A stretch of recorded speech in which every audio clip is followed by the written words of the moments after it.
Hey guys, it's Megan Boykoff with AFTERBUZZ TV's concert experience. We're here with Eriel Indigo talking about her recently released EP, Elevate. Stay tuned. You're tuning into the destination for TV superfan discussion, AFTERBUZZ TV. And now, let the buzz begin. I love it. You It's dancing so to fun. This is my go-to dance move. Do you have a go-to? Do you have a go-to dance move? Something like this? I don't know. It's kind of ethereal, you know? Oh, this works too. I don't Hey know. guys, it's Megan Boykoff with your concert experience here. We have Eriel Indigo in the studio. Applause, woohoo! Also known as the galactivated pop prayer stress. Oh man. Yes. Is that kind of like a self-proclaimed name? Is that like, this is who I am? Or was that kind of given to you? I think it's a combination of both. Okay. I came up with the conscious pop, and then the other things have been a process. Okay, they seeped into it and you've just taken it on. I'm taking it. I'll take it. Wonderful. Well, we are here talking about your recently released EP, Elevate. Came out March 30th, is that right? Yes, that is correct. Very cool. So tell me, first off, a little bit about your journey into music. Where did it start? How do you track it back? For sure. Oh, well, that's kind of an interesting question because I remember having experiences with sound and color when I was a very small girl, like laying in bed at night. So that's really where I feel like it began, or these experiences with sound coming into my space and then wanting to interact with that sound. And then also my mother is a singer and my father is a writer. So taking from those things, and then also my hometown is a very musical place, so I kind of always sang and danced and wrote and acted, and then kind of over time it became more of my purpose than just a career. Wow, that's so interesting. I think it's a really rare thing to hear. When I was younger, I like interacted with sounds and colors. That's so interesting. Do you have a particular memory, like this is what I was seeing? I mean, it wasn't really a visual thing, more than kind of sounds coming in from, I don't know, maybe like a multi-dimensional experience. Very cool. Yeah. Interesting. Okay.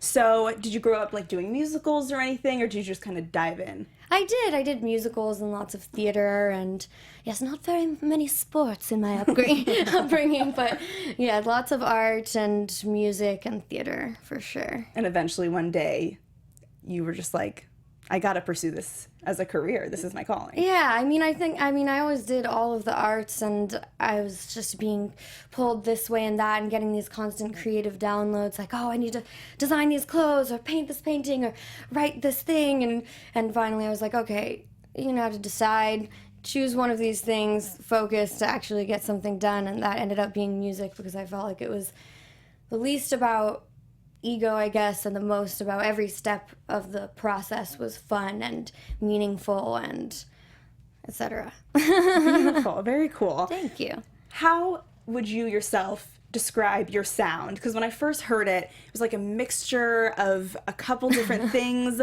and the first words that came to my head were, this is like an upbeat electro-pop. Yeah, I mean, it is electro-pop. I would say it's very dance and hip-hop infused electro-pop. Do you gain inspiration from any specific artists that you model after, or is it just kind of you? Well, I mean, of course it's me, but I do listen to a lot of music all the time, although I wouldn't say that any modern artists really, inspire me to make this music. Besides maybe like M83 or something. Like people who do the 80s better than the 80s, or people who push buttons and break rules and cross boundaries and such. Fair enough. Yeah. Do you feel like your music kind of belongs to this generation? Do you feel like it's just belongs somewhere else? You know what I mean? Oh God, I mean, I hope I get to make some music that's just floating around and is timeless. I mean, that's kind of how it feels. Should hopefully be the goal, you know? Mm-hmm. You don't want to make music that's just for now. You want to make music that people can feel and relate to forever, I think. Definitely. Yeah. Talk to me a little bit about the experience in making this album. How did it come about? How did it start? For sure. Well, I worked very closely with my partner, Johnny White. creating the album, and we worked for a few years really writing. I mean, we created like 50 songs that aren't on the album before we got to the place where we were like, yes, yes, we like these songs, and we feel good about releasing them onto the public.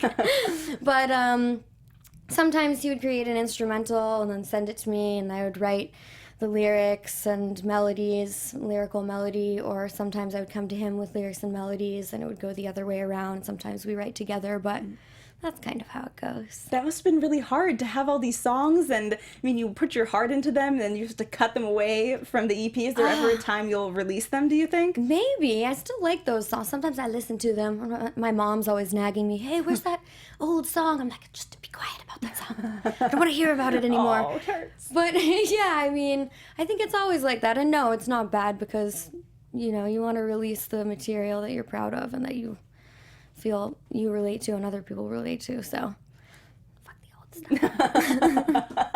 It's all good. It's all good. So this just resonated with you the most, the songs that made it on the Yeah, album. for sure. And I mean, there are about 20 others that I have to decide which are going on the album by the end of the summer. So Okay. we shall see. The end of the summer. I think so.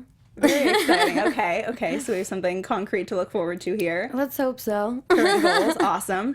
So something really interesting about the EP, that it has a prologue and an epilogue. Yes. Tell me about that. Well, you know, it's funny because it does on SoundCloud, but if you get it on, you know, originally I'd put 8 songs on the EP with a prologue and an epilogue, and then I was informed that, alas, iTunes and other internet stores will not allow you to have this 10-track EP. Okay. It's too long, so there is an intro and an outro or epilogue, and they came from the Wonderland video, which is the last video I released. And yeah, not sure how I could really explain them. You might just have to listen. The epilogue and the prologue? Yeah. Yeah. It is really interesting. It's a journey. It is a journey. Yes. It was very cool to listen to. Thank you. Do you have a favorite part of the music making process? Are you like, once it gets to this point, this is just my favorite? I mean, I really like having an instrumental already made and writing alone in my room or in my car, or mostly in my room, like, you know, just getting on Pro Tools and listening to something and recording a bunch of melodies and just being in that creative space and writing lyrics. And yes. Is that normally where most of your songwriting happens, in your room or your car? Those Yeah. are the first two you went to. Pretty much. Okay. Any particular reason? I think it's always just been that way. But I have been writing a little bit more with people. I was like a little, I don't know. I didn't want to for a while for some reason. Not because of nerves or anything, just kind of, I wanted to write what I wanted to write, you know? Yeah. But it's actually really nice to write with people because I'm really good lyrically, but then other people are really strong melodically, especially pop melodies, which I'm not super great at, like the weird alien melodies. So it's good to collaborate too. Okay, but you're mostly comfortable just, this is my message, I want to be heard. Yeah, Sure. I like writing alone. Why not? That makes sense. So do you find ideas for songs striking you at random moments, or is it mostly when you're sitting down thinking about it? Oh yeah, I mean, you'll just get downloads of lyrics, or sometimes a song will just come through and like the whole song is just written, and then other times you're sitting there like trying to say something specific and you just can't get it. But yeah, for sure, sometimes songs just come right through. That's the best, I think. Any of the songs on the EP that you're like, this just wrote itself? Innocence, the first single, actually. There's a few others, but that's the first that came to mind. Is Johnny Watt sent me this beat, and it was actually supposed to be for a project of his, and I took it and the song just like came right out. It's kind of a nursery rhymey thing. Yeah. And yeah, so that one was just kind of instantaneous. Innocence was particularly interesting to me, just like the message and the words. Right. Because like you said, it's kind of like a nursery rhyme, but adultified. Right. Well, it's innocence in a sense. Uh-huh. Yeah. Yes. But very nice. I don't know. Yeah, I mean it's funny that would be the first single on the album because there are a lot of deep and meaningful, wonderful things I want to say, but that song isn't really like packed with a lot of meaning. It was just kind of a fun little, Yeah. a fun little thing. Sure. Yeah. Makes sense. I understand. I do. Yeah. Favorite song lyric off the EP? Anything come to your head? Oh, let me think. Like when you sing it, you're like, oh, I love that line. It's so good. Oh, I like Rebels. Oh, God, how does the line go? That's a good question. Sing it for us. Sing it for us. No pressure. Oh, man, I really want to sing one out that I had to take off of it because it was too damn long. But... Ooh. Give it to us. Give it to us. I'm so curious. All right, let's see. 12 years old, Cuervo go. Pay the bumps to buy me where I can't be so. Preteen hooligan, ditching out on school again. Trying to feel my age, dying to break the rules again. 9 smoking in the car, 10 got a dealer. 11 on my back, on the floor of a trailer. 12 committing crimes, 13 writing rhymes. 14 I'm a shorty, going on 40 in my mind. With fame on my lips, lights in my eyes. Camera in my hip, action in my thighs. And I always wonder why, it goes on and on. Oh my gosh. What? That was great. Oh, that was awesome. We have the engineers clapping. to you. That was very awesome. Very cool. Oh, wow. Yes, Sound effects and necessary. everything. Necessary. Yes. That was awesome. Very cool. Awesome. Thank you for sharing that. For so sure. Why didn't that make it on? Oh, it totally made it on. I just had to cut it off. So it'll Okay. be on the album because Okay. it was too freaking long. You just got too much to say. I know I have too much to say. God, I know people are like, yo, can you not say that many lyrics in this amount of time? No. I'm like, live I'll my think life. about it. Just let me live. Yes. Awesome. Is there anything specific that you want people to feel when you have them listen to your music? For sure. I mean, I think it depends on the song, but I'm generally aiming to rile up or push buttons or make feel free and alive and fun and childlike, or just connect with, human emotions or connect with higher experience, if I can put it that way. Yeah. Yeah. Very cool. I got all of those things when I was listening to it, Yay. honestly. Success! Yeah, success. Sweet! Me among many others, I'm sure. Can't always get what you want. True. But you're doing a pretty good job, sometimes. let me tell you. Your outfit is very cool. Oh, thank Your you. style is unlike anything, honestly. How would you describe Thank it? you. Who are you channeling? That's funny because we were talking about it on the way here because I was just going to wear like my spacesuit. Yes. But I thought maybe I'd just wear black instead. The headphones wouldn't Then we fit. said, oh, maybe you're like a space gypster. Gypster. Yeah, you look like a pharaoh, like a I think hip I was in alien pharaoh. ancient Egypt, so that I might be. Yes. I could have been a very pretty prince with a harem. Yes. I Yes. see it. I see it. Awesome. Very cool. Anything about Elevate that you want people to know? Well, it's not going to be the last. Better not be. But what about it? I don't know. I mean, I just really would like people to listen with an open heart, I guess, and that's pretty much it. Accept the songs. And watch the videos, for God's sake. Yes. I second that. Yeah. Not that you needed me to, but I do. I know. I wish I could just have a video for every song. I'm sure there will be, but it takes time. For now, yes, it Yeah. does. Who would you like to collaborate with if you could have any pick? Oh my goodness. Man, there's so many like West Coast festival electronic music culture producers that I would love to work with, like too many to name. And also kind of like the Mad Decent crew, of course, is killing it. I feel very in line with that vibration and the message is very free, and I like hard music. I'd like to make it more harder, weirder music. And Ausla's, Skrillex' label, and M83, and I don't know, any artists really. I mean, I love female artists too. I haven't really gotten to collaborate with any female artists, so that would be awesome. I love all of the strong female artists that are doing their thing today. So really any artist that It's just pushing buttons. Pushing buttons. You just want to push the buttons. Just want to push the buttons. Yes. That need to be begged to be pushed. Well, you're doing it.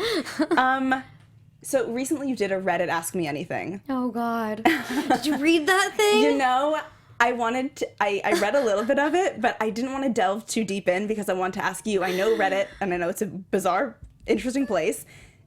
Can you think of the weirdest question you got, or the most off kilter? You're like, why do you even want to know that? What was the weirdest question? Oh, man, you know, I wish I could remember the one. There was one someone asked. I can't remember it right now, but there was one that made me cry. In a good way? No, it made me really sad. Oh, no. It was like, what makes you sad at night or something. Wow, they were like really trying to get to know you there. They went in, man. I was on there for literally like 2.5 hours just answering questions. I finally had to be like, I'm done. Yeah. I'm done. And then some people, you know, you're supposed to ask one question, and some people will sneak in like 5 questions. And it was April Fool's Day too, so they had put, instead of the up arrow or down arrow, they had put Kanye. So I'd already been kind of like a little sleep deprived and went on, and Kanye was there, so I got a little aggressive, I think. I was like, yo, what's up, it's Kanye! Because it was April Fool's. Anyhow, Just started channeling that. I don't know, go read it. It was an interesting experience. We're going to keep this an upbeat interview, so I'm not going to ask what makes you sad at night. Okay, but good. At least you know that people, want to get to know you. People care. They have questions. That's what makes me sad at night. That they do. So, to wrap up this interview here, I have a list of rapid fire questions I'm going to fire at you. Oh, God, okay. And you, no pressure. Are you ready? I'm ready. Okay. Instagram or Twitter? Instagram. Instagram or Facebook? Oh, Facebook. East Coast or West Coast? West Coast, yo! West Coast! Ranch or ketchup? Oh, ranch, please. Throwback Thursday or Flashback Friday? Flashback Friday, yo! Justin Timberlake or Justin Bieber? Oh, the Bieber fever. Text or phone call? Text, please. Skittles or M&M's? M&M's. iPhone or Android? iPhone. Dogs or cats? Ooh, both. Cats, man, cats. Fuck. Super salad? Salad. And finally, elevate or electrify? Ooh, electrify. Awesome. Go ahead and plug your social media for all of the people. I shall. Oh, for me, yeah, for right now, them, plug I your social see. media. Yeah, I thought you were like, plug me on your social media. No. I'm like, I will. No, where can they find you? Where can everyone find you? You can just go to www.erielindigo.com and it has all of it. ERIELINDIGO. Perfect. Ariel, thank you so much for being here. It was a total pleasure. Thanks for sharing that extended lyric with us. I loved it. You can find me, Megan Boykoff, on Twitter and Facebook at Megan Boykoff. And we'll see you for the next concert experience. See ya. Thank you. Bye. From executive producers Maria Menounos, Kevin Undergaro, Phil Svitek, and the entire AfterBuzz TV staff, we would like to thank you for listening to the AfterBuzz TV network. To watch or listen to other after shows and post comments or questions, be sure to visit AfterBuzzTV.com. I'm Sir Richard Wentworth, and this has been a presentation of AfterBuzz TV. Buzz you later. The views expressed herein are those of the hosts only and do not necessarily reflect the views of AfterBuzz TV or its owners or principals.